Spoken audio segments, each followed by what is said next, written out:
Hi everybody, Michael here from Plant It All, and I just wanted to make a nice short video about pruning. So, the big debate amongst growers a lot of times is, should I FiM or should I top? I know it's got titled FiM versus trim, but I couldn't figure out how to make top rhyme with FiM. So anyhow, there's two primary pruning methods that can be really beneficial to a lot of plants. This really comes into play in the cannabis growing world when you're trying to maximize the amount of yield out of a plant. So trimming or topping is where we take off the very top of a plant just about 1 millimeter or 2 above the next set of nodes down to promote those nodes to turn into their own branches and produce main colas in terms of production for flower later on. So if you look at this picture over here, I'm pointing out where I'm going to be trimming here. And if you look really carefully, you can see those little nodes just below where the scissors are. And then here's another shot of what you're going to see after you've trimmed it correctly. So remember, this cutaway that you're making is meant to be just a couple millimeters above a brand new set of nodes. Then those nodes are going to turn into new branches of the plant. Now, FiM is a bit of an unfortunate abbreviation because it means missed. One story goes that somebody one day was intending to top their plant and then just kind of nipped off the tops of a set of nodes and then saw this bushing effect. And that's exactly what the difference is.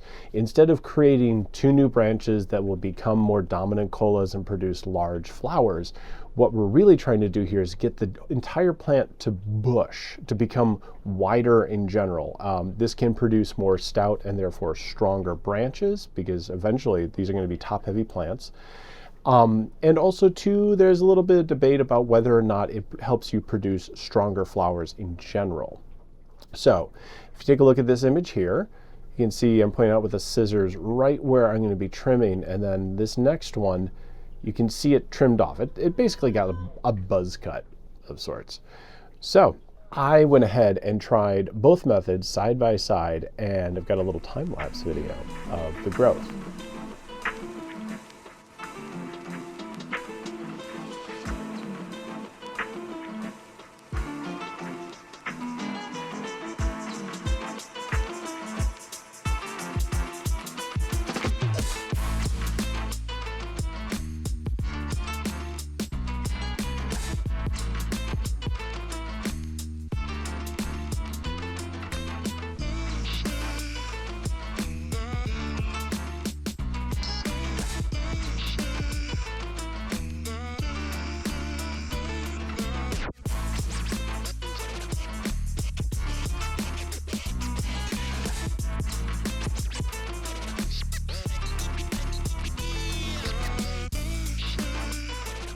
All right, so that was kind of fun. And it gives you a little bit of a look into what the plant's doing. Basically, the concept is the same for both of them. Anytime you injure a plant, it's going to redirect how it's growing. So in the case of trimming or topping a plant, when we remove that little sprout of plant just above those 2 little nodes, what happens is the plant's assuming something horrible's happened here and then branches out past that injury.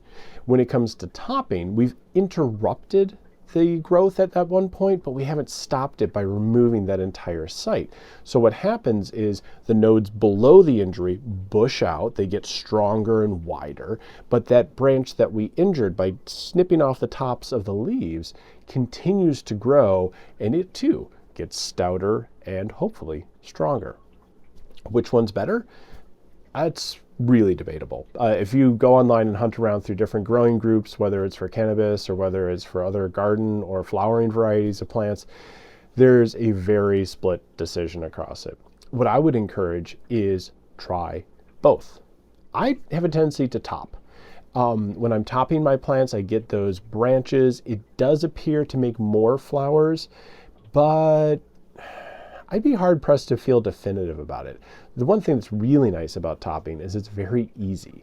You go and you've got a very clear target. You wait, for the first topping, I wait until I've got at least 3 sets of true leaves on the plant. And then I take that first little nip there, and that will reduce my plant from producing one main cola and then a bunch of little flowers out into producing more and more main branches. And those are the main branches that we can put through low stress training to make the whole plant flower outward. And then we can support it through either plant yo-yos, a scrog net, or honestly just rope.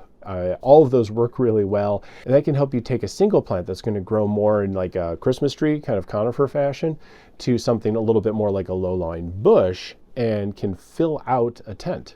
So this does give you the potential for growing a single or maybe 2 plants in a 3 or 4 foot tent, force them to spread out, get more airflow, get more light exposure, and therefore hopefully end up with more product.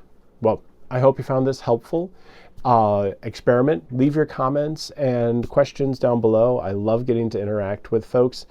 I have links in the description to a number of things that I really like using, including things that were involved in this video in some form. If you purchase something through one of those links, I may earn a small commission, and that small commission really does go a long way to helping me produce more content.